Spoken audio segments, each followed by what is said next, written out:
हा सत्संग संत रामपालजी महाराजांचा असून मराठी भाषिक भक्त समाजास सहज समजावे म्हणून हिंदी भाषेतून मराठी भाषेत रूपांतरित करण्यात आलेला आहे.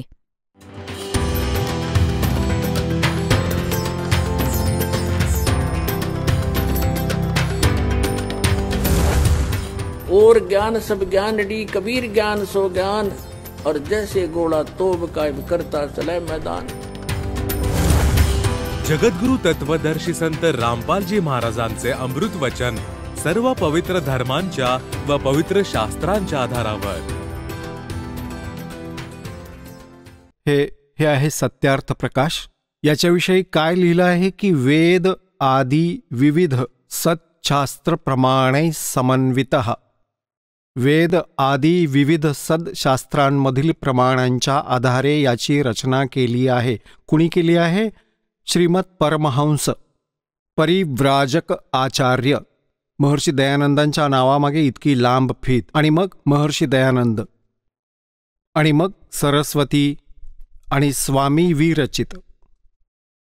आता याची फीत एवढी लांबलचक श्रीमद परमहंस परिव्राजकाचार्य महर्षी दयानंद सरस्वती स्वामी विरचित हे स्वामीजींद्वारा लिहिलं गेलं आहे पुस्तक.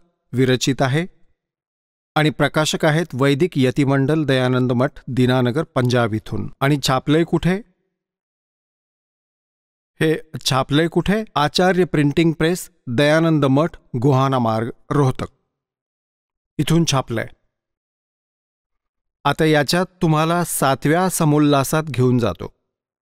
हा आहे सप्तम समुल्लास, म्हणजे 7वा समुल्लास. सत्यार्थ प्रकाश आहे. पृष्ठ 154 वर.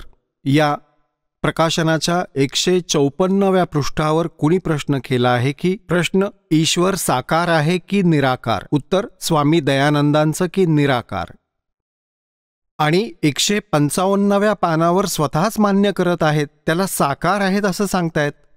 कुणी प्रश्न केला स्वामी दयानंदांना, परमेश्वराची स्तुती, प्रार्थना आणि उपासना करावी की नाही?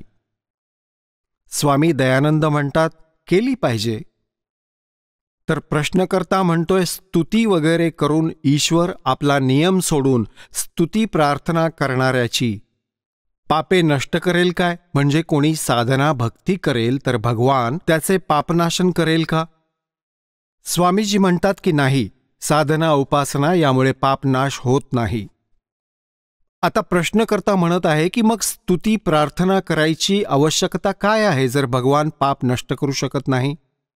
जेव्हा पापकर्मामुळे दुःख मिळतं आणि दुःख निवारण भगवान करू शकत नाही कारण तो पापनाश करू शकत नाही, तर मग भगवंताच्या भक्तीची काय आवश्यकता आहे? आता स्वामीजी याचं उत्तर देत आहेत, त्यांच्या करण्याचं फळ दुसरंच आहे. प्रश्नकर्ता विचारतो ते काय फळ आहे मग? स्वामी दयानंदांचं उत्तर पहा. स्तुतीमुळे ईश्वराविषयी प्रीती, त्याच्या गुणकारण स्वभावामुळे आपल्या गुणकर्म स्वभावामध्ये सुधारणा, प्रार्थनेमुळे निरअभिमानता, उत्साह आणि सहाय्य मिळते, उपासनेमुळे परब्रह्मची भेट आणि त्याचा साक्षात्कार होतो. अरे हे साक्षात्कार निराकाराचा कसा काय होईल? आणि भेट, त्या निराकाराची भेट कशी काय होईल? इथे स्वतःच म्हणत आहेत की त्याचा साक्षात्कार होतो उपासनेमुळे आणि पाप नाश होत नाही. आता पुण्यात्म्यांनो, हे असे महर्षी होते, यांना हे माहिती नाही. तुम्ही 154व्या पानावर निराकार सांगत आहात, 155वर सांगतायत की परब्रह्माची भेट होईल आणि त्याचा साक्षात्कार होऊ शकतो. मग साक्षात्कार निराकाराचा कसा काय होईल? तत्वज्ञानहीन प्राणी असेच उलटे सुलटे बोलत असतात, ज्यांचा काही आधार नसतो. आता पुण्यात्म्यांनो, जसं एक याच्यात प्रसंग असाही आला आहे की परमात्मा पाप नाश करत नाही, साधना भक्ती करणाऱ्यांचे पाप नाश करत नाही अथवा क्षमा करत नाही. आणि मग प्रश्नकर्त्याने विचारलं की मग भक्ती कशासाठी करायची? स्वामीजी म्हणतात त्यातून दुसराच लाभ होतो. तो काय लाभ होतो? की पापाचा नाश तर होत नाही भक्तीने, परमात्म्याच्या साधनेने पाप नाश होत नाही. तो परमात्म्याला प्राप्त करून घेतो, त्याचं दर्शन करतो. अरे भल्या माणसा, निराकाराचा साक्षात्कार कसा काय होईल? जसं की लहान मूल इंटरव्ह्यू द्यायला जातं, तिथे साक्षात्कार होतो इंटरव्ह्यू देणाऱ्याचा आणि इंटरव्ह्यू घेणाऱ्याचा. दोघेही साक्षात समोर असतात, साकार असतात. तर असाच परमात्म्याचा साक्षात्कार करण्यासाठी त्याला समोर साक्षी स्पष्ट पाहायला लागेल आणि निराकार दिसू शकत नाही. आता थोडा एक प्रसंग अजून मध्ये आला आहे की परमात्मा आपल्या भक्तांची पापं नष्ट करतो या बाबतीत. ही कॉन्सेप्ट क्लिअर करून मग निराकार साकारची स्थिती स्पष्ट करेन. पहा, हा आहे सप्तम समुल्लास वाचतोय आपण आणि सत्यार्थ प्रकाश आहे. यातील 163 पानावर इथे पहा. इथे अजून स्पष्ट केलं आहे. प्रश्नकर्ता म्हणतोय की ईश्वर आपल्या भक्तांची पापं माफ करतो की नाही? उत्तरात स्वामीजी म्हणतात नाही. कारण जर पाप क्षमा करेल तर त्याचा न्याय नष्ट होईल आणि सर्व मनुष्य महापापी होतील. कारण मग त्यांना पाप करण्यात उत्साह, निर्भयता येईल. जसं कोणी राजा अपराधींच्या पापाला क्षमा करेल तर ते अधिक अधिक अपराध करू लागतील. आणि जो अपराध करत नाही तो पण अपराध करायला घाबरणार नाही. म्हणून सर्व कर्मांचे यथावत फळ देणे ईश्वराचे काम आहे, क्षमा करणे नाही. फायनल केलं यांनी तर पाप नाश करत नाही, जसं कर्म करेल तसं फळ देणार. आता पुण्यात्म्यांनो, परमात्म्याचा महिमा, परमात्म्याचे गुण पवित्र वेदांमध्ये लिहिले आहेत. आता जसं एखादी व्यक्ती म्हणेल, कोणी प्रश्न करता आहे कुणाला ज्याने आपल्या घरावर खूप मोठा बोर्ड लावून ठेवला आहे, MBBS, MS, आणि त्याला कोणी विचारत असेल की काय औषध खाल्ल्याने रोग नष्ट होऊन जाईल,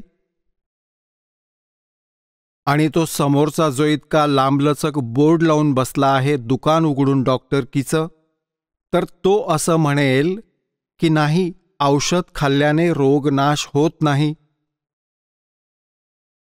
आता समोरचा म्हणेल की मग औषध खायची आवश्यकता काय आहे जर रोग जाणार नाहीये,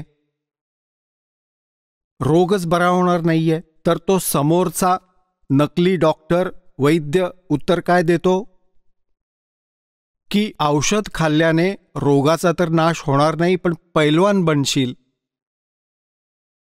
तर काय तो डॉक्टर आहे? काय तो वैद्य असू शकतो? तो तर कोणी घोटाळेबाज बसलाय नकली बोर्ड लावून, जो असे शब्द बोलेल की औषध खाल्ल्याने रोग नष्ट होत नाही आणि मग औषध खाल्लंही पाहिजे. कशासाठी? काय लाभ आहे? तर पैलवान बनशील. रोग नाश होत नाहीये, मृत्यू येईल, पैलवान कसा होणार मग? तर असं होतं. दुसरं उदाहरण देतो आपल्याला की जसं कुणी बोर्ड लावून ठेवला आहे की ठोक साबण विक्रेता, आणि साबणाने सगळं दुकान भरून ठेवलं आहे त्याच्या साबणांच्या वड्यांनी, आणि त्याला कोणी विचारतो की साबण कपड्यातला मळ काढून टाकेल, तर तो समोरचा दुकानदार असं म्हणेल की नाही, साबण लावला तर पाहिजे पण तो कपड्यातील मळ नाही काढणार. समोरचा स्वाभाविक गोष्ट आहे म्हणेल, प्रश्न करेल की मग साबण वापरायचा लाभ काय? जेव्हा साबण कपड्यातील मळ काढून टाकू शकत नाही तर काय उपयोग आहे तो साबण वापरण्याचा? काय लाभ आहे? आणि मग तो नकली उत्तर देतो की कपड्याला मजबूत बनवेल. साबण कपड्याचं पाप, मळ नाश नाही करणार पण मजबूत बनवेल. काय ती व्यक्ती साबणाशी परिचित आहे? यावरून सिद्ध होतं की त्याने लाकडाचे तुकडे भरून ठेवलेत सगळे, आणि मूर्ख बनवतोय दुनियेला त्यांना कागदात बांधून. तर हा सिद्धांत होता महर्षी दयानंद सरस्वतींचा, जे आर्य समाजाचे प्रवर्तक म्हणवले जातात. याला कखचाही पत्ता नव्हता वेदांचा आणि भगवंताचा. आता यजुर्वेदात स्वतः अनुवाद करत आहेत आपल्या हस्तकमळातून. आणि यजुर्वेदात जो वेद आहे ते तर परमात्म्याचं विधान आहे, परमात्म्याचे गुण आहेत त्यामध्ये की तो असं करतो. आणि ज्याने वेदांच्या विरुद्ध आपले सिद्धांत सांगितले आहेत तो अज्ञानी व्यक्ती होता, तो वेद ज्ञानहीन होता. आता पहा, वेद याला प्रमाणित करतील की परमात्मा घोर पापांचा नाश करतो. हे पहा, हा महर्षी दयानंद सरस्वतींद्वाराच केलेला अनुवाद आहे.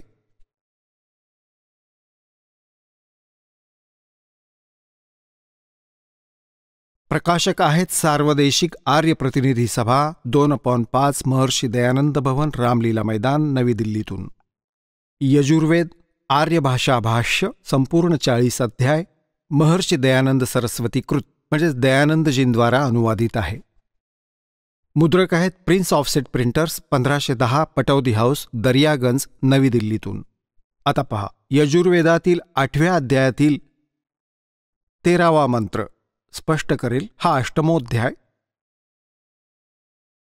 आणि 241 पानावर 8व्या अध्यायातील 13वा श्लोक. यात काय लिहिलंय? देव कर्तस्य ऐनस्य अवजनमसि, मनुष्य कर्तस्य ऐनस्य अवजनमसि, पितृ कर्तस्य ऐनस्य अवजनमसि, आत्म कर्तस्य ऐनस्य अवजनमसि. ऐनस्य ऐनस्य घोर, ऐनस्य माने अपराध के अपराध यानी घोर पाप के भी अवजनम. आता तुम्हाला याचं इथे दाखवतो 242 पानावर ह्याचा केलेला अनुवाद. हे 242 पृष्ठ आहे. हे सर्वांवर उपकार करणारे मित्र तुम्ही. आता इथे यांनी मित्र असा शब्दप्रयोग केला आहे. आपण परमेश्वर असं नाही लिहिलं, कारण यांना माहिती होतं वेदांना वाचणारा माझ्यावर पूर्ण विश्वास ठेवेल आणि मी इथे लिहून टाकीन की मित्र, तर तो असं समजेल की मित्राच्या बाबतीत लिहिलं आहे, भगवंताच्या बाबतीत नाही, आणि याला वाचल्यासारखं करून पुढे जाईल. तुम्ही दान देणाऱ्याच्या अपराधांचे अवजनम, एनस म्हणजे अपराध, अवजनम म्हणजे विनाश करणारे, मनुष्यकृतस्य साधारण मनुष्यांद्वारा केले गेलेले, एनसहा म्हणजे अपराधांचा, अवयजनम म्हणजे विनाश करणारे आहात. पितृकृतस्य पित्याने केलेले, एनसहा म्हणजे अपराधांचे. इथे अपराध लिहायला हवं होतं, विरोधाचरण लिहिलंय. चांगल्या प्रकारे हरण करणारे आहात, नाश करणारे आहात. स्वतः केलेल्या एनसहा म्हणजे पापाचे, एनसहा म्हणा, एनसहाचा अर्थ पाप म्हणा, एनसहाला अपराध म्हणा, एनसहाचा अर्थ पाप किंवा अपराध दोन्ही म्हणा. एनसहा म्हणजे पापापासून दूर करणारे, अवयजनम म्हणजे नाश करणारे, अवयजनम, अवयजनम म्हणजे विनाश करणारे. एनस, एनसहा अधर्माहून अधर्म म्हणजे घोर पाप करणारे, अवयजनम म्हणजे नाश करणारे आहात.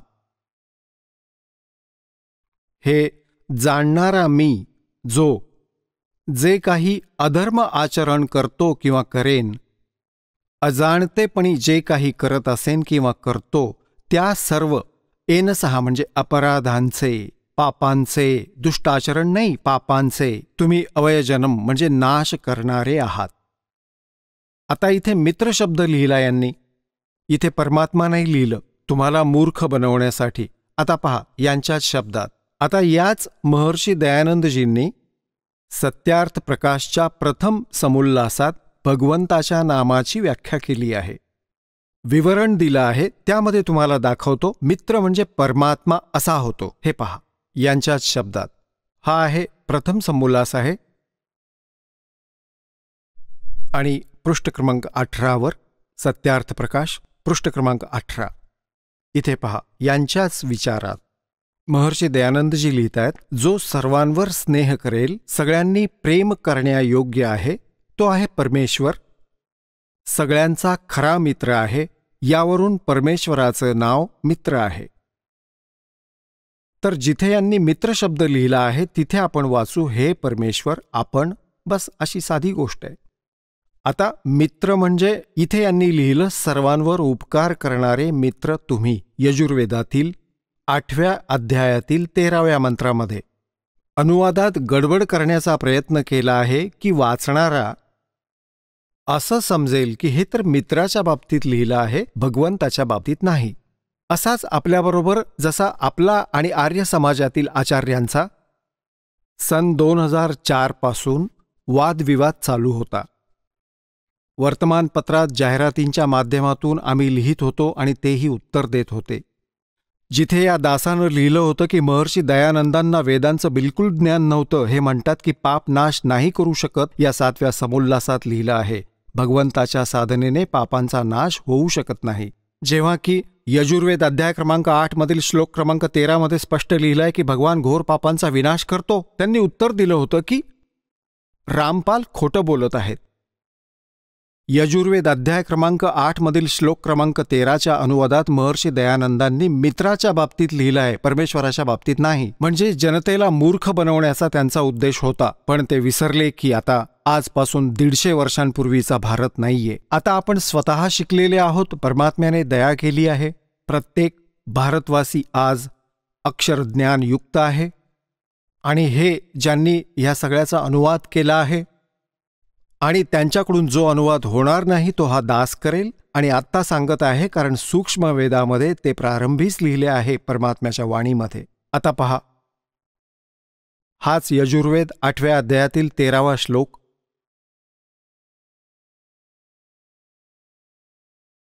अष्टमोध्याय.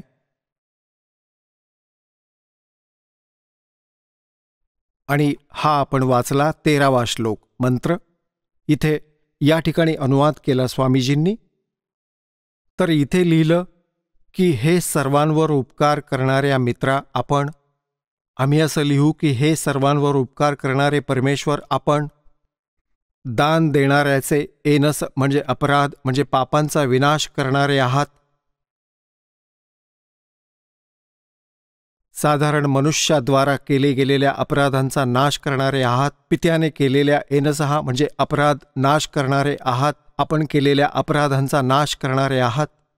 एकतर यात महर्षी दयानंदांची ही थिअरी, हे विधान चुकीचं आहे असं सिद्ध केलं वेदांनी की परमात्मा पाप नाश करू शकत नाही, जेव्हा की वेद स्पष्ट करतात परमात्मा घोर पापाचा विनाश करू शकतो. तर यातून सिद्ध झालं की महर्षी दयानंद पूर्णपणे वेदांना अपरिचित होता, अज्ञानी होता. आता प्रसंग चालू आहे की परमात्मा साकार आहे की निराकार. हे म्हणतात की परमात्मा निराकार आहे. वेद सांगतात की परमात्मा साकार आहे आणि मनुष्य दृश्य आहे, सशरीर आहे. आता पहा, ऋग्वेद मंडल नंबर 1 महर्षी दयानंदजींद्वारा अनुवादित आहे. हे पहा, हे प्रथम मंडल आहे, महर्षी दयानंद सरस्वतीजींनी अनुवादित केलेलं. प्रकाशक आहेत सार्वदेशिक आर्य प्रतिनिधी सभा, 3/5 महर्षी दयानंद भवन, रामलीला मैदान, नवी दिल्लीतून. मुद्रक आहेत prince offset printers, 1510 Pataudi house. आता याच्यात खुद्द स्वामीजींनी स्टार्ट केलाय जो प्रथम मंत्र, प्रथम सूक्त आणि यातील प्रथम मंडल, प्रथम सूक्त अग्नी शब्दाने प्रारंभ होतं. अग्नी शब्दापासून, अग्नी शब्दापासून प्रारंभ होतो. आणि या अग्नी शब्दाला यांनी पुढे स्पष्ट केलं आहे की इथे अग्नी शब्दाचे 2 अर्थ करण्यामागे प्रमाण असं आहे की या ऋग्वेदातील मंत्रातून हे जाणून घेतलं जातं की एका सद्ब्रह्मची इंद्र आदी अनेक नामे असतात. इत्यादी शतपाठ ब्राह्मणाच्या प्रमाणानुसार अग्नी शब्द ब्रह्म आणि आत्मा या 2 शब्दांचा वाची आहे. अग्नी शब्दापासून प्रजा शब्दावरून भौतिक आणि प्रजापती म्हणजे ईश्वर असा अर्थ ग्रहण होतो. या प्रमाणानुसार सत्याचरणाच्या नियमांचे यथावत पालन करणे म्हणजेच व्रत म्हणवले जाते आणि या व्रताचा पती परमेश्वर आहे. ऋग्वेदातील प्रमाणानुसार ज्ञानवाला तसेच सर्वज्ञ प्रकाश करणारा अशा विशेषणापासून अग्नी शब्द म्हणजेच ईश्वर असा अर्थग्रहण होतो. अग्नी म्हणजे ईश्वर. आणि याच आधाराने स्वामीजींनी ऋग्वेद मंडल क्रमांक 1 सूक्त क्रमांक 1चा मंत्र क्रमांक 2 यामध्ये अग्नी शब्द आहे. याचा अर्थ त्यांनी स्वतः असा सांगितला आहे, अग्नी म्हणजे तो परमेश्वर. दुसऱ्यामध्ये पुढे पहा.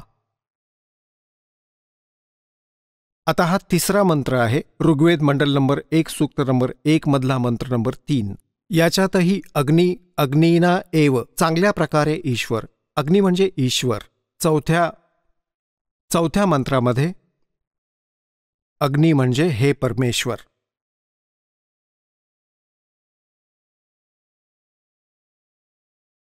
आणि 5व्यात अग्नी शब्द नाही, 6वा पहा. 6व्यात अग्नी म्हणजे हे परमेश्वर. आणि मग 7व्यामध्ये ऋग्वेद मंडल नंबर 1 सूक्त नंबर 1 मंत्र नंबर 7 मध्ये अग्नी म्हणजे हे उपासना करण्यायोग्य परमेश्वर. आता 8व्यात अग्नी शब्द नाहीये, 9वा अग्नी म्हणजे ज्ञानस्वरूप परमेश्वर. आता पुण्यात्म्यांनो, स्वामी दयानंदजी स्वतःच अग्नी म्हणजे अग्नीचा अर्थ करत आहेत. अग्नीचा अर्थ म्हणजे वेदांमध्ये जिथे कुठे आहे तिथे परमेश्वर असा ग्रहण केला जातो. आणि सत्यार्थ प्रकाशमध्ये सुद्धा भगवंताचं नाम याला प्रमाणित करण्यासाठी यांनी अग्नी म्हणजे परमेश्वर असाच शब्दप्रयोग केला आहे. आता दयानंद सरस्वतींच्या सत्यार्थ प्रकाशमध्ये सुद्धा बघूया अग्नी म्हणजे हे काय सांगतायत. हा सत्यार्थ प्रकाश आहे आणि हा कुठून छापला आहे हे तुम्हाला सांगितलं होतं. वैदिक यतिमंडल हे याचे प्रकाशक आहेत. मुद्रक आहेत आचार्य प्रिंटिंग प्रेस, दयानंद मठ गोहाना मार्ग, रोहतक इथून. याच्या पृष्ठ क्रमांक 16 पहा. सत्यार्थ प्रकाश. ओम आणि अग्नी आदी नाम यांचा मुख्य अर्थातून परमेश्वर असे ग्रहण होते. ओम आणि अग्नी आदी नामांचा अर्थ, मुख्य अर्थ परमेश्वर असा होतो. म्हणजे अग्नी म्हणजे जिथे कुठे असेल तिथे परमेश्वर असा समजला पाहिजे प्रामुख्याने. आता 17 आहे, पृष्ठ क्रमांक 17 प्रथम समोल्लासमध्ये. जो ज्ञानस्वरूप, सर्वज्ञ, जाणून घेणे, प्राप्ती करून घेणे आणि पूजा करण्यायोग्य आहे, यावरून परमेश्वराचं नाव अग्नी आहे. या महर्षी दयानंदजींनी केवळ 1.5 वेदांचा अनुवाद केला. त्यानंतर यांचा मृत्यू झाला.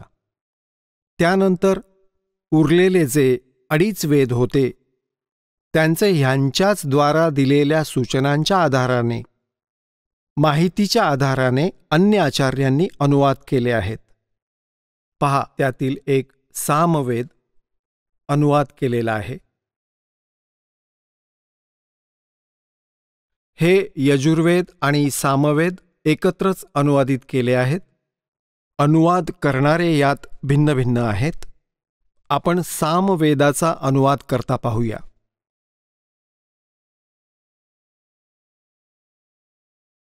हे कुठून प्रकाशित आहे हे पहा. प्रधान कार्यालय दयानंद संस्थान, वेद मंदिर, महात्मा वेद भिक्षू सेवाश्रम, मुखमेलपूर, दिल्ली.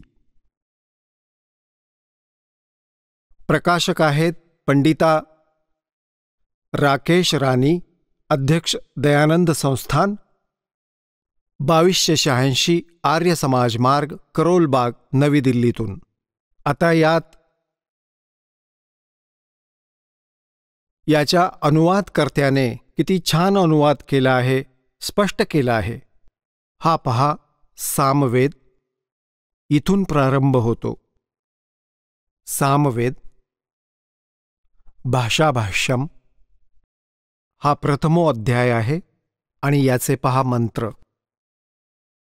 यातील प्रथम मंत्रात अग्ने म्हणजे हे ईश्वर, दुसऱ्या मंत्रात आग्ने म्हणजे हे परमेश्वर, आणि तिसऱ्या मंत्रामध्ये अग्निम म्हणजे ईश्वराला, म्हणजे अग्नी म्हणजे ईश्वर, आणि चौथ्या मंत्रात अग्नी म्हणजे परमेश्वर, पाचव्या मंत्रात अग्ने म्हणजे हे ईश्वर, सहाव्या मंत्रात अग्ने म्हणजे हे ईश्वर, आणि सातव्या मंत्रात अग्ने म्हणजे हे परमेश्वर.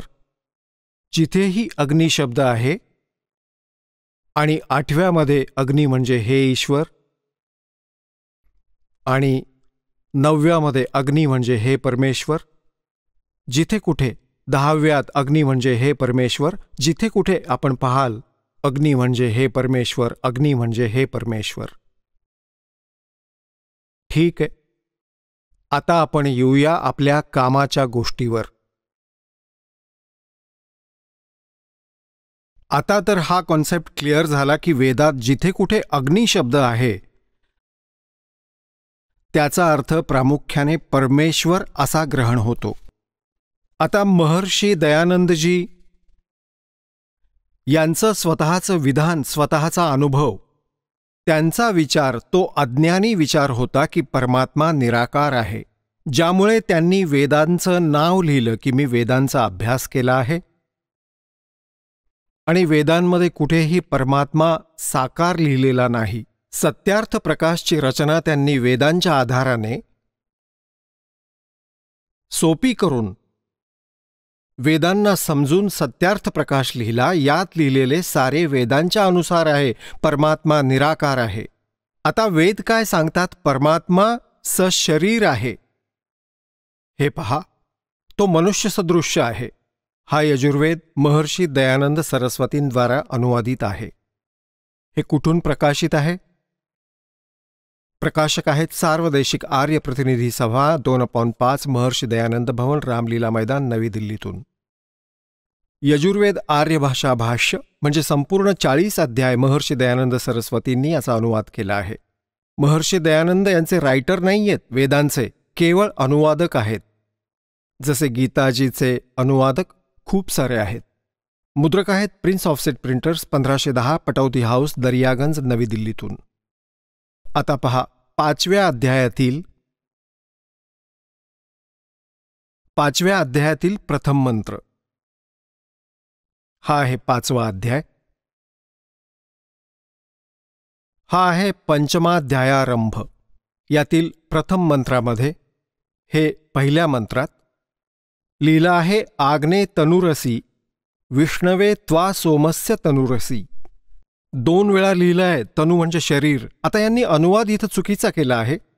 आपल्या अज्ञान अनुभवाला वर ठेवण्यासाठी वेदांच्या शब्दांचाही अनर्थ करून टाकला. काय अनर्थ केला स्वामीजींनी? हे मनुष्यो, तुम्ही लोक जसे मी हवी अग्नी म्हणजे विजेचे प्रसिद्ध रूप अग्नीच्या शरीरासमान आहे सांगितलंय. हा काय अर्थ झाला याचा? सारं आयुष्य घालवलं तरी याचा भावार्थ समजणार नाही की यांना काय म्हणायचं काय आहे. कारण यांनी परमात्म्याला निराकार सिद्ध करून ठेवलं होतं आपल्या अज्ञानी विचारांनी. आता वेद सांगत आहेत, अग्ने तनुरसी विष्णवे त्वा सोमस्य तनुरसी. तनु म्हणजे शरीर, अग्नी म्हणजे परमेश्वर. हे परमेश्वर आपले शरीर आहे. असी म्हणजे आहे, तनु म्हणजे शरीर. हे स्पष्ट उघड केलं आहे. तनु म्हणजे शरीर, असी म्हणजे आहे, अग्ने म्हणजे आम्ही लिहून टाकतो परमेश्वर, ज्याचा वास्तविक अर्थ बनतो अग्ने तनुरसी, परमेश्वर सशरीर आहे. आणि इथे पहा, विष्णवे त्वा, विष्णत्वे त्वा सोमस्य तनुरसी. विष्णवे म्हणजे सर्वांचे धारण पोषण करण्यासाठी गीतेच्या अध्याय क्रमांक 15 मधील श्लोक नंबर 17 मध्ये लिहिले आहे की उत्तम पुरुषत्व अन्य परमात्मा इति उदाहरते या लोक तरमावी से विभरती अवैश्वर. तो सर्वांचं धारण पोषण करणारा परमक्षर ब्रह्म परमात्मा आहे. तो परमेश्वर सगळ्यांचे धारण पोषण करण्यासाठी सोमस्य म्हणजे अमर पुरुषाचे, तनु म्हणजे शरीर, असी म्हणजे आहे, त्वा म्हणजे त्या, विष्णवे म्हणजे सगळ्यांचे धारण पोषण करण्यासाठी, त्वा म्हणजे त्या, सोमस्य म्हणजे अमर पुरुषाचे, तनु म्हणजे शरीर, असी म्हणजे आहे, त्या अमर पुरुषाचं शरीर आहे. आता पुण्यात्म्यांनो, जिथेही हे जे महर्षी म्हणवत होते नकली डुप्लिकेट, यांना ज्ञान नव्हतं, वेदांचं. यांनी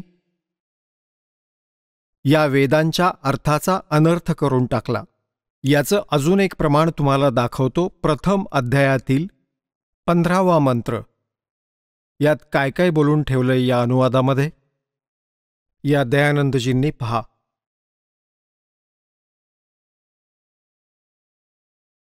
हे पहा, हे अजून दाखवतो तुम्हाला. मग खूप प्रमाण देईन तुम्हाला की परमात्मा साकार आहे.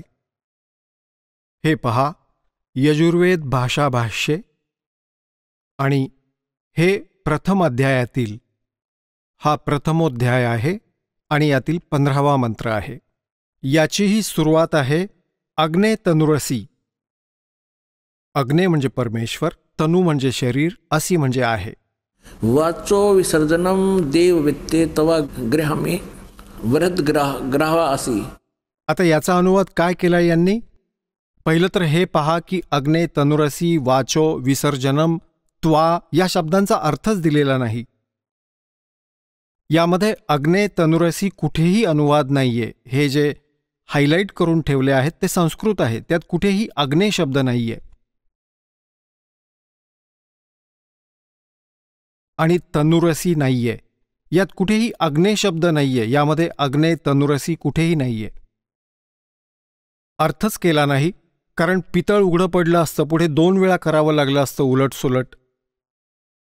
आता इथे काय अनुवाद करून ठेवलाय? प्रथम अध्यायातील 15व्या मंत्रात, मी सर्व जणांच्या हित ज्याला हवी म्हणजे पदार्थांवरील संस्कारांसाठी मोठे मोठे दगड आहेत आणि काष्ठाचं मुसळ आदी पदार्थ विद्वान किंवा दिव्य गुणांसाठी या यज्ञात श्रेष्ठ गुणांचा प्रकाश आणि श्रेष्ठ विद्वान वा विविध भोगांच्या प्राप्तीसाठी ग्रहण करत आहे. हा काय अर्थ झाला याचा?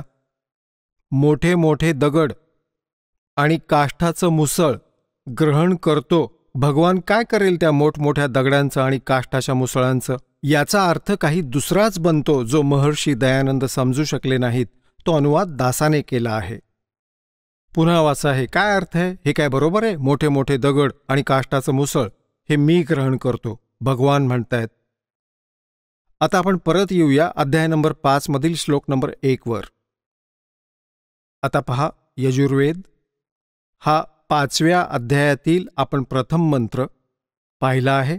अग्ने तनुरसी विष्णवे त्वा सोमस्य तनुरसी. आपणही याचा अनुवाद सहज करू शकतो की परमात्मा आपलं शरीर आहे आणि सगळ्यांचं धारणपोषण करण्यासाठीही तुमचं दुसरं शरीर आहे. कारण की ते अतिथी रूपात, अतिथ्यमसी, अतिथीच्या रूपात इथे येतो काही काळासाठी, त्यासाठी त्यांचे अन्य शरीर आहे. पुढे पहा, या 5व्या अध्यायातील हा 6वा मंत्र तुम्हाला दाखवतो यांच्याच शब्दात. कहते हैं चोर चुरावे तोमड़ी वो गड्ढे पानी में वो गड्ढे व उपराव न सच्चाई छनी ना. इथे पहा, पंचमोध्याय यजुर्वेद महर्षी दयानंदजींचा अनुवाद. हे पहा 6व्यामध्ये 5व्या अध्यायातील 6वा मंत्र. ज्यासाठी अग्ने स्वतः लिहितायत, अग्ने व्रतपते म्हणजे जगदीश्वर तुम्ही, वा वीज. आता ही वीज कशाला लावली आहे इथे? तुम्ही, तुमची वीज, परमेश्वर किंवा वीज दोन्ही लिहिले, वीज पण. सत्य धर्म आदी नियमांचे पालन करणारे आहात, यासाठी तुमच्यात वा विजेमध्ये मी पूर्वोक्त व्रतांचे पालन करणारा मी क्रियाशील आहे. जो हे तव म्हणजे तुमचे, तुमचे आणि त्याचे नाही, तुमचे. तव म्हणजे तुमचे. तनू म्हणजे शरीर आहे, इथे उगाच वाढवलं आहे, विस्तृत व्याप्ती आहे. तुमचे हे तुमचे शरीर, तनू म्हणजे शरीर आहे, ते आहे. ते माझ्यात जे शरीर आहे, भगवंताचंही शरीर आहे आणि माझ्यात माझेही शरीर आहे. तर आपण व आपणात जो ब्रह्मचर्यादी व्रतामुळे आता सिद्ध झालं की भगवंताचंही शरीर आहे आणि जो बोलत आहे त्याचेही शरीर आहे. पुढे पहा. हा आहे यजुर्वेद अध्याय नंबर 5चा मंत्र नंबर 8. यामध्ये हा मंत्र नंबर 8 आहे. यामध्ये 3 वेळा तनूर लिहिलं आहे 8 मध्ये. हे मनुष्य लोक हो, तुम्हाला जो या अग्नी वीज रूपी लिहिलं आहे. अग्नी म्हणजे परमेश्वर लिहायला पाहिजे होतं. परमेश्वराचे अग्नीचे नाही, परमेश्वराचे सोने आदीमध्ये सोने अत्यंत मोठा अभ्यंतर राहणारा तनू म्हणजे शरीर आहे.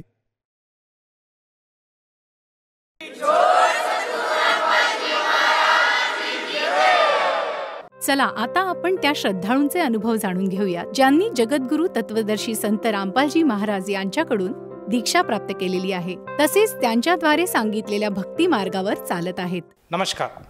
नमस्कार सर. आपलं नाव? माझं नाव रामदास इंद्रे, तहसील गेवराई, जिल्हा बीड. आपला व्यवसाय काय आहे? व्यवसायाने मी इलेक्ट्रिशियनचं काम करतो. संत रामपालजी महाराजांची गुरुदीक्षा आपण कधी घेतली? संत रामपालजी महाराज यांची गुरुदीक्षा मी 8 डिसेंबर 2019 मोक्षदा एकादशी, त्या दिवशी गीता जयंती होती, या दिवशी संत रामपालजी महाराजांची नामदीक्षा घेतली. संत रामपालजी महाराजांची गुरुदीक्षा घेण्या अगोदर आपण व आपला परिवार कोणती भक्ती साधना करत होतात?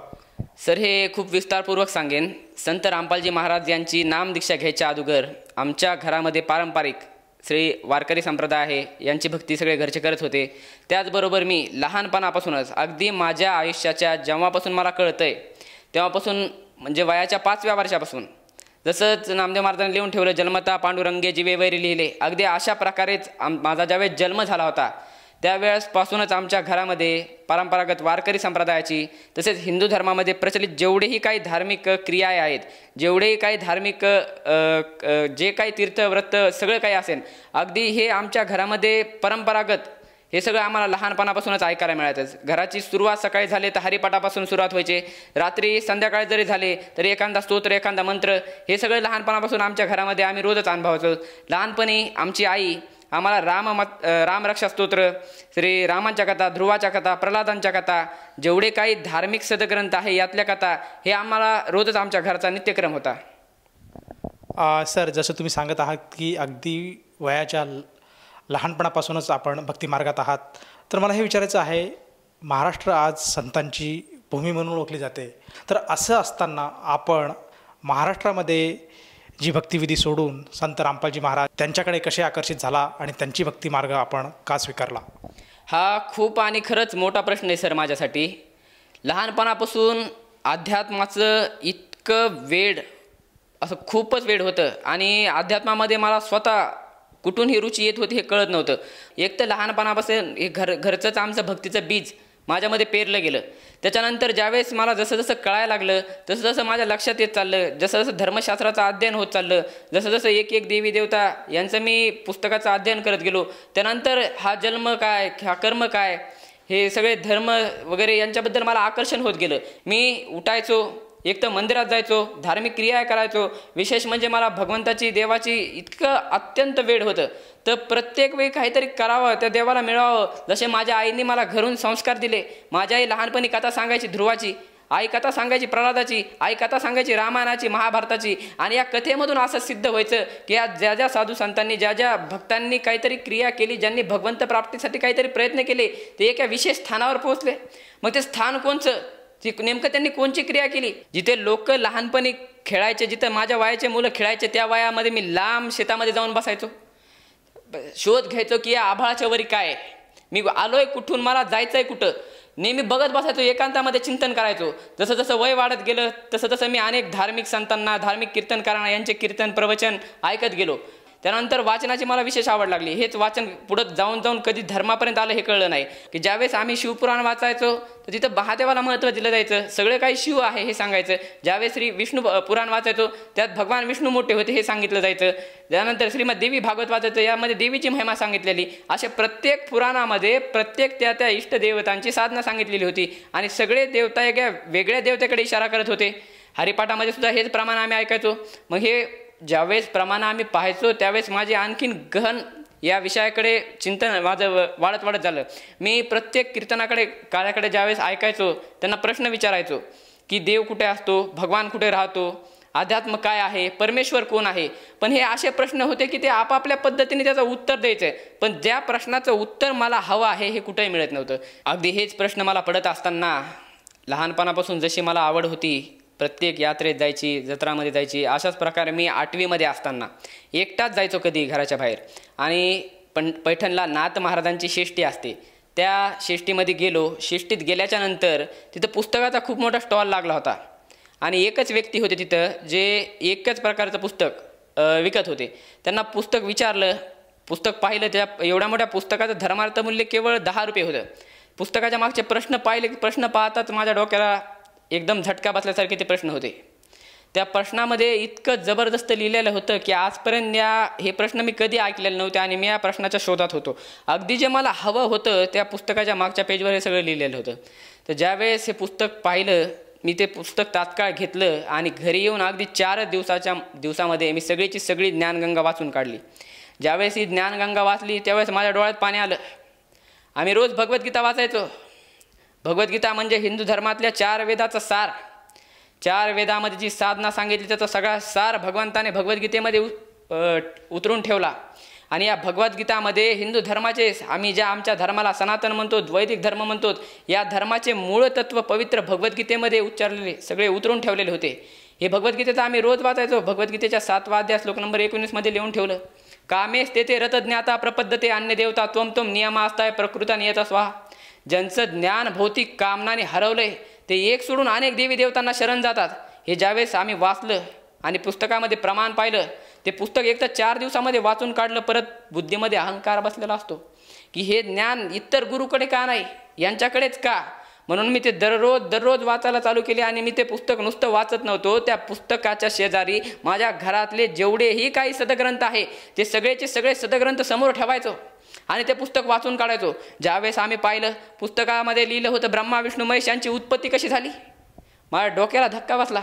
ब्रह्मा विष्णू महेश यांची उत्पत्ती आजपर्यंत आम्ही आमच्या संप्रदायातील लोकांना, आजपर्यंत मी जेवढ्याही भक्तिस्थळाकडे गेलो, या प्रश्नाचं उत्तर कुठेही मिळत नव्हतं. आणि आज मी त्या मुद्द्यावर आलो होतो. तर ज्यावेळेस मी पाहिलं की त्याच्यामध्ये लिहिलेलं आहे, श्रीमद देवी भागवतमध्ये जशा प्रकारे सांगितलं, श्रीमद देवी भागवत 3य स्कंद याचा 5वा अध्याय पान नंबर 1, 2, 3 वर लिहून ठेवले ब्रह्मा विष्णू महेश यांची उत्पत्ती. त्यामध्ये ब्रह्मा विष्णू महेश आपल्या मातेला सांगतात, माते आमचा आविर्भाव म्हणजे जन्म आणि तिरोभाव म्हणजे मृत्यू होतो. तूच एक नित्य आहे, प्रकृती आहे, सनातनी आहे, आद्य आहे आणि आम्ही लोकांना काय देऊ शकतो तर केवळ नियत कर्म, वर्कडन, कर्मफळ. आणि हे ज्यावेळेस आम्ही वाचलं तेव्हा माझ्या मनाला हे ज्ञान पटत गेलं. मी एक धर्मग्रंथ वाचत गेलो आणि ज्ञानगंगा पुस्तक पाहत गेलो. जे मी वाचत होतो त्याचं प्रत्यक्ष प्रमाण मला समोर दिसायचं. माझी नामदीक्षा 2019 पर्यंत होऊस तर तब्बल 12 वर्ष त्या पुस्तकाचा मी दिवस रात्र अभ्यास करत होतो. आणि जोपर्यंत ते पुस्तक होतं, प्रत्येक व्यक्तीला त्या म्हणजे अध्यात्माच्या संबंधित असलेल्या प्रत्येक व्यक्तीला जाऊन या पुस्तकाबद्दल प्रश्न विचारले. कुणी जरी भेटला, कुणी जरी पंडित भेटला, कुणी जरी ब्राह्मण भेटला, त्यांना विचारायचो हे काय. तर या प्रश्नाचं उत्तर जगामध्ये कुणी देत नव्हतं. काही दिवसांनी संत रामपालजी महाराजांकडून मला नामदीक्षा प्राप्त झाली. सर, जसं आपण आता उल्लेख केला की संत रामपालजी महाराजांचं ज्ञानगंगा हे जे पुस्तक आहे याचं अध्ययन आपण सुमारे 12 वर्षापासून करत होतात. आणि 12 वर्षापर्यंत आपण महाराष्ट्रामध्ये जी भक्तिविधी आहे, त्याचप्रमाणे जे हिंदू धर्मातले जे ग्रंथ आहेत, जसं गीता, वेद, 18 पुराण, 6 शास्त्र, या शास्त्रांचे ज्ञान आपण ज्ञानगंगेशी तुलना करून बघत होतात. तर मला असं विचारायचं आहे की या 12 वर्षाच्या तपानंतर आपल्याला खरंच परमेश्वर कोण आहे, कोठे राहतो, तो कसा आहे, त्याची भक्तिविधी कशी आहे, या मार्गाचा, या अध्ययनाचा आपल्याला शोध मिळाला का? हो, निश्चितच. ज्यावेळेस हे पुस्तक मी पूर्ण वाचलं, सगळे सदग्रंथ पाहिले, त्याच्यामध्ये केवळ आपले भगवद्गीता, 4 वेद, 6 शास्त्र, 18 पुराण आणि इतरही जे सदग्रंथ आहे, गुरुग्रंथ साहेब, एवढ्याच ज्ञान नव्हतं. जो लहानपणापासून एक प्रश्न माझ्या मनाला खेळत होता, सबका मालिकी एक, पण तो आहे कोण, सगळ्याला बनवणारा एक परमेश्वर, हा नेमका आहे कोण, हा जो मोठा प्रश्न माझ्या मनाला भेडसावत होता, हा केवळ आपल्या धर्मातल्याच पुस्तकात नव्हे तर इतरही जेवढे काही सदग्रंथ आहेत, पवित्र कुराण शरीफ, पवित्र बायबल, पवित्र गुरुग्रंथ साहेब या सगळ्याची सगळ्या धर्मग्रंथानुसार अगदी पुराव्यासहित त्याच्यामध्ये प्रमाणित झालं. ज्यावेळेस हे मी प्रमाण वाचलं, ज्यावेळेस आम्ही वेद शास्त्र याचं अध्ययन करायला सुरुवात केली, ज्यावेळेस आम्ही भगवद्गीता, कुराण शरीफ, बायबल, गुरुग्रंथ साहेब वाचलं, या प्रत्येक सदग्रंथामध्ये एका देवाचं नाव, ही खूप मोठी विचार करण्याची गोष्ट होती. संत रामदास स्वामी यांचा दासबोध हे जेवढे काही धर्मग्रंथ ज्यावेळेस पाहिले त्यानंतर माझ्या लक्षात आलं की पूर्ण परमात्मा हे कबीर देव आहे. आणि त्यानंतर मी संत रामपालजी महाराजांच्या या भक्ती मार्गामध्ये आलो. सर, जसं तुम्ही सांगत आहात की 12 वर्षाच्या तपश्चर्येनंतर आपल्याला हे ज्ञान कळालं की परमेश्वर कोण आहे, भक्तिविधी काय आहे, आणि तो एक परमेश्वर कोण आहे, त्याचं नाव काय आहे, तो कोठे राहतो, या प्रश्नांची उलगड आपल्याला संत रामपालजी महाराजांच्या ज्ञानगंगेतून झाली. त्यानंतर आपण संत रामपालजी महाराजांनी त्यांच्याकडनं नामदीक्षा घेतली. मला असं विचारायचं आहे की या नामदीक्षेनंतर आपल्याला व आपल्या परिवाराला आपल्या जीवनामध्ये जे काही साध्य करायचं होतं ते साध्य झालं का, आणि आपल्याला या साधनेतनं काय काय लाभ प्राप्त झालेत? या भक्ती मार्गामध्ये मला इतके लाभ होत गेले. अगदी ज्या दिवशी मी नामदीक्षा घेतली त्याच दिवशी मी नुसतं घरी गेलो. एक गेवराईपासून बीडचं 30 किलोमीटर अंतर आहे फक्त. माझा दारात नुसता पाय पडल्याबरोबरच मी घरामध्ये पळत गेलो. पळत गेल्याच्या नंतर मी 1 घंटा, त्यावेळेस भर हिवाळा चालू होता, एकदम कडक हिवाळा चालू असताना ज्यावेळेस नामदीक्षा घेऊन मी घरात नुसता पाय टाकला, मी कंप्लीट 2 घंटे माझं इतका मला सगळा घाम फुटला होता आणि सगळं उलट्या वगैरे, कंप्लीट 2 घंटे लगातार माझ्या शरीरामध्ये काय पीडा होती, काय त्रास होता, हे जे काही असेल ते बाहेर पडलं होतं. त्यानंतर मला कधी चुकून आयुष्यामध्ये दुखणं आलं नाही, कधी गोळी लागली नाही किंवा कोणता काही त्रास होईन असं कधीही झालं नाही. आणि याच्या अगोदर ज्यावेळेस मी अन्य भक्ती, अन्य साधना हे जे काही करत होतो, काही असे मला व्याधी होत्या, काही असे रोग होते जे मला आयुष्यामध्ये म्हणजे इतकं परेशानामध्ये त्यांनी आम्ही सगळे दवाखाने केले. त्यासाठी एक मला पायाला आजार होता, इसबगोल म्हणून. आमच्या घरच्यांनाही माहिती आहे, आमच्या सगळ्या परिवारांना माहिती आहे की सगळा पाय भरून जायचा, सगळ्या पायाला फोडं यायचे. आणि आम्ही सगळे दवाखाने केले, जिथं नाही तिथं प्रत्येक आयुर्वेदिकसुद्धा दाखवलं, नगर, पुणे, मुंबई इथपर्यंत पण गेलो, पण कुठे इलाज होत नव्हता. अगदी माझ्या कर्माला फळं आलेत आणि मला हे फेडायचं आहे म्हणून हे मी एवढं सोडून मी आपलं करत होतो. पण ज्यावेळेस संत रामपालजी महाराजांची मी नामदीक्षा घेतली त्यानंतर मला लक्षातसुद्धा नाही राहिलं, पण कधी तो दुःख माझं निघून गेलं हे सुद्धा माझं 1-2 वर्षांनी लक्षात आलं की मला असा इतका जबरदस्त आजार होता आणि आज तो ॲटोमॅटिकली बरा झाला. नामदीक्षा घेतल्यानंतर परमेश्वर संत रामपालजी महाराजांची एवढी दया झाली की निरंतर लाभ येत होते. जे मनामध्ये इच्छा होती अगदी ती वस्तू समोर प्रकट व्हायची. मी व्यवसायाने वायरमॅनचं काम करत असल्यामुळे एक दिवशी संध्याकाळी 10 वाजायच्या आसपास घरी येत होतो. आमच्या गावापासून, गेवराईपासून काही अंतरावर किकतपांगरी म्हणून गाव आहे, त्या गावाहून येताना मध्ये एक मारुतीचं मंदिर लागतं आणि संपूर्ण गेवराईला माहिती आहे तिथं कोणतरी अज्ञात व्यक्ती येऊन मध्येच लोकांना अडवतात, पकडतात, मारतात. असंच घटना माझ्यासोबत झाली. ज्यावेळेस आम्ही तिथून येत होतो त्यावेळेस कोरोना संपत आला होता आणि रात्रीचा 10च्या आसपास टाईम झाला होता. माझी पॅशन एक्सप्रो गाडी होती. मी आणि आजसुद्धा पुराव्यासाठी माझा मित्र राहुल बारगजे गेवराईमध्ये आहे आणि त्यांनी, त्या चोरांनी, त्या अज्ञात व्यक्तींनी, ते तिघं गाडीवर होते, त्यांनी गाडी येऊन माझ्या गाडीला धडकली. त्यांचा प्लॅन होता यांना पकडून यांचं जे काही असेल ते लुटायचं आणि घेऊन निघून जायचं. तिथं बऱ्याच लोकांना अशा घटना झाल्यात, लोकांना मारलेलं, कोणाचे मोबाईल घेतलेले, कोणाचे पैसे घेतले. अगदी त्यांचा तसाच प्लॅन असावा. त्यांनी जशी गाडी येऊन माझ्या गाडीला आदळली, माझी गाडी फक्त वळणाच्या बाहेर गेली आणि वळणावर आली. त्यांनी गाडीला, त्याच्या गाडीचा माझ्या गाडीला ज्यावेळेस टच झाला त्यावेळेस त्याची गाडी अगदी जागेवर स्टॉप. एवढं मोठं आश्चर्य, परमात्माची इतकी दया की त्याची गाडी पुढंही जायना आणि मागंही जायना. तो त्यांच्या भाषेमध्ये, मी मागं वळून पाहिलं, त्यांच्या भाषेमध्ये तो काहीतरी बोलायला लागला. तर ती भाषा कळत होते मला थोडेफार. तर मागचा बसलेला व्यक्ती त्याला म्हणत होता की पुढं चल, लवकर पकड त्यांना. आणि तो म्हणत होता अक्षरशः की गाडी पुढं चालत नाही आहे म्हणून. तो हाताचे असे इशारे करून दाखवत होता की माझी गाडी पळत नाही आहे. तर परमात्माच्या दयेने असे जबरदस्त लाभ झाले. त्यावेळेस जर आम्ही तिथं चोरांना घटलो असतो तर आम्ही दोघंही वाळले चिळी लोक होतो. एका झापडीमध्ये मी खिशातले जेवढे काही पैसे, त्यावेळेस माझ्या खिशात 20,000 रुपये होते, आम्ही लगेच त्यांना देऊन केले असते आणि पळून गेलो. एवढं आमच्यासोबत झालं असतं. तर परमात्माने असे अनेक लाभ दिलेले. आणि या व्यतिरिक्त एक दिवस मी सेवे करण्यासाठी गेलो होतो आणि सेवा करण्यास गेल्यानंतर माझ्या मनामध्ये एक भाव आला की सेवाही करतोय, गाडीतलं पेट्रोलही उडतंय आणि कामही बुडतंय. हा एक मन आहे प्रत्येक व्यक्तीला आणि ते मन असा नीच भाव पैदा करतं, उत्पन्न करतं ज्यावेळेस हा माझ्या मनात भाव येऊन गेला, पण परत दुसऱ्या क्षणी मी लक्ष देऊन आणलं की आपला हा जगातला अध्यात्म पातळीवरचा सगळ्यात उच्च मार्ग मिळाला आहे आणि आपण या फक्त थोड्याशा मायेसाठी, थोड्याशा पैशासाठी धर्माकडे पाठ फिरवतो, हे काही योग्य नव्हे. आणि मी परत सेवायला लागलो. परमात्माची एवढी दया झाली. कोरोनाचा काळ चालू होता. अशा काळात लवकर कामाचे पैसे येत नव्हते, लोक गावातसुद्धा येऊन देत नव्हते. जवळपास 6 महिन्यामध्ये माझी इन्कम जवळपास 70,000च्या वरी गेली नाही. माझा आजपर्यंत मी जर हिशोब लावला, एक वर्षाचा जरी हिशोब लावला तर 1 रुपयासुद्धा इकडे होत नव्हता. एवढा कडक हिशोब माझा असायचा. आणि ज्यावेळेस माझे पैसे मी एका गल्ल्यामध्ये घरी ठेवले आणि ज्यावेळेस मोपले, मला आठवतं आहे त्याच्यामध्ये 65,000 ते 70,000च्या वरी 1 रुपयासुद्धा नव्हता. आणि ज्यावेळेस मी तो गल्ला उघडला आणि पाहिलं, त्यावेळेस पैसे मोपताना मला 3 वेळेस रडू आलं. ज्यावेळेस मी पाहिलं त्याच्यामध्ये कंप्लीट 1 लाख रुपये जास्त होते. परमात्माने हा माझ्या नीच करून जरी माझ्या मनातून भाव गेला तरी त्यांनी नकळत माझ्या गल्ल्यामध्ये हे पैसे टाकले आणि हा 1 लाख रुपयाचा लाभ मला झाला. आणखीन एक जर सगळ्यात मोठा लाभ सांगायचं जर झालं तर मी लाईटचं काम करत असताना मला 440 वॅटचा झटका बसला होता आणि इतका जबरदस्त झटका बसला होता. मेन लाईटचं वायर माझ्या हातामध्ये होतं. आजसुद्धा हाताला निशाण ठेवलं आहे. तर ज्यावेळेस हा झटका बसला, मला जाणवलं वीज माझ्या एकदम असं हृदयातून छेदून बाहेर निघली असावं, इतका जोरदार तो झटका होता. आणि जवळपास त्या क्षणाला मी गेलो असंच मला वाटलं. पण हे सगळं एका क्षणामध्ये एवढं झालं की मला कुठेही काही दुखापत झाली नाही, काही नाही. आणि मी त्या एवढ्या मोठ्या झटक्यातून सुद्धा एकदम सुखरूप वाचलो आणि कसल्याही प्रकारचा मला त्राससुद्धा झाला नाही. आणि खूप मोठं माझ्यावरचं जे संकट होतं, जिथे माझे प्राणसुद्धा जाणार होते, हे अगदी परमात्माच्या दयेने वाचले. सर, जसं तुम्ही सांगता आहात की संत रामपालजी महाराजांच्या सद्भक्तीमुळे आपल्याला नाना प्रकारचे लाभ प्राप्त झालेत. मला एक आपल्याला आवर्जून असं विचारायचं आहे की आज आपण एक युवा आहात आणि आज समाजामध्ये लग्नासाठी युवांची जी काही आज परिस्थिती आहे, आज मुलगी मिळवणे ही एक गंभीर समस्या बनलेली आहे.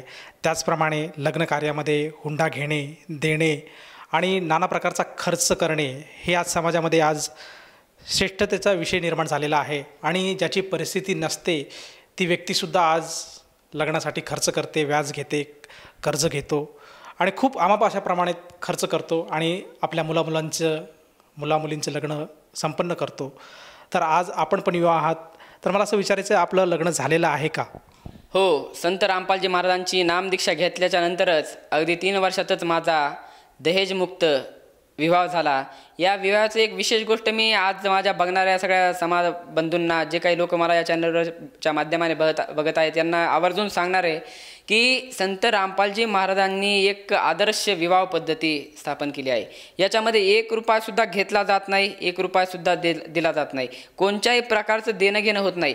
समाजामध्ये एक वेळेस अशी परिस्थिती होती, खूप मोठं स्त्रियांचं प्रमाण होतं, मुलींचं प्रमाण होतं.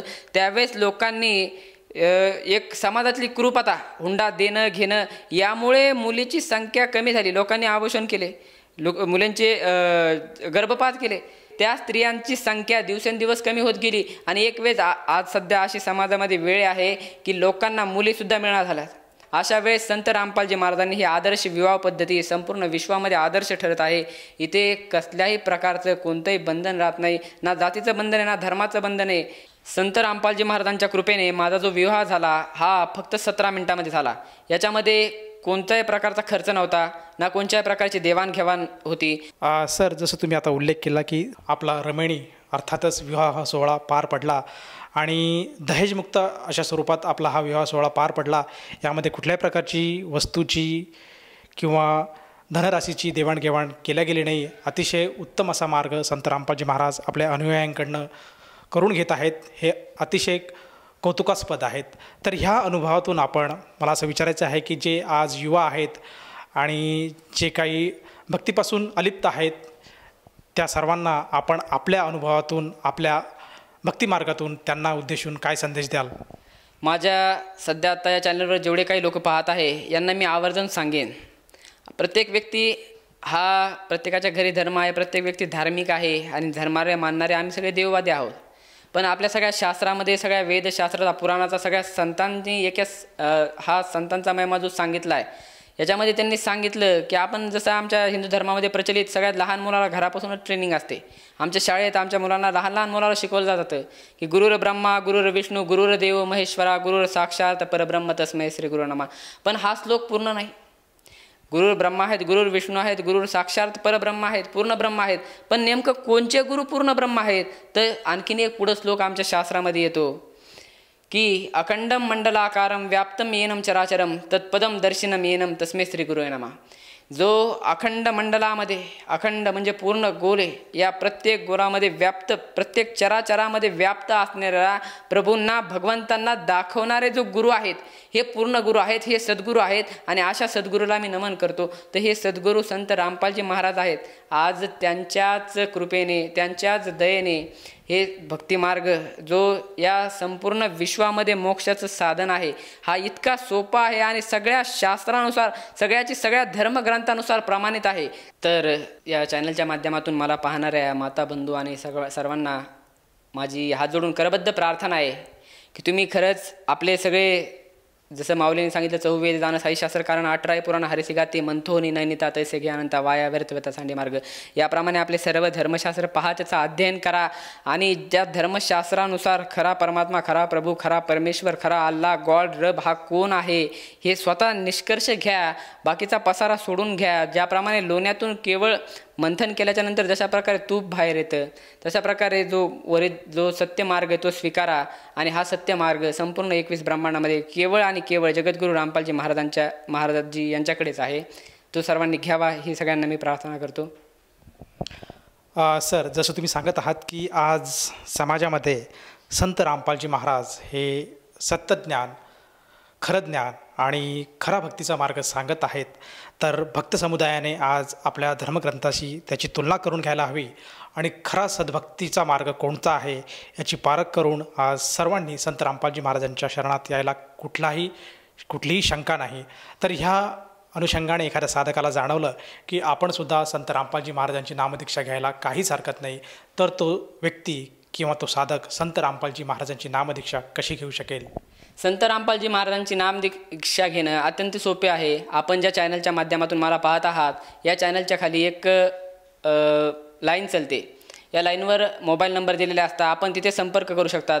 याचबरोबर संत रामपालजी महाराज @.com या त्यांच्या संकेतस्थळावर भेट करू शकतात. त्याचबरोबर संत रामपालजी महाराजांचे अनेक पुस्तकं प्रकाशित आहे आणि कितीतरी चॅनलवर संत रामपालजी महाराजांचा सत्संग चालतो.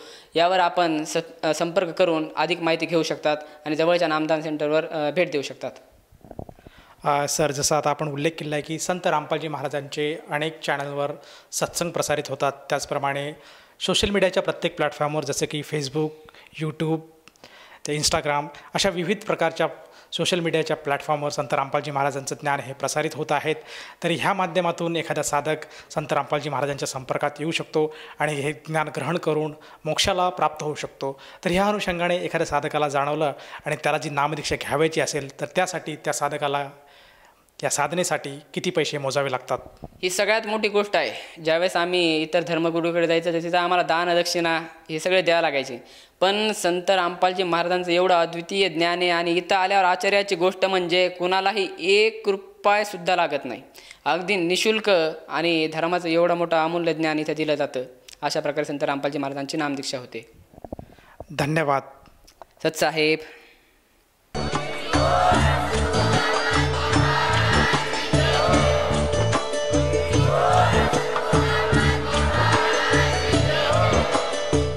आपण ऐकत होता जगद्गुरू तत्वदर्शी संत रामपालजी महाराज यांचे मंगल प्रवचन, ज्यांच्या शुभ आशीर्वादाने संपूर्ण विश्वामध्ये 500 पेक्षा जास्त नामदीक्षा केंद्र आहेत, जिथे निशुल्क नामदीक्षा दिली जाते.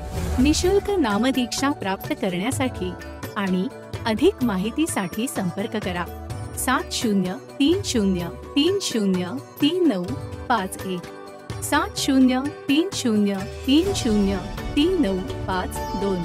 अद्वितीय आध्यात्मिक ज्ञान वाचण्यासाठी, पाहण्यासाठी आणि ऐकण्यासाठी संत रामपालजी महाराज ॲप अवश्य डाउनलोड करा किंवा आमची वेबसाईट www.jagadgururampalji.org वर विजिट करा.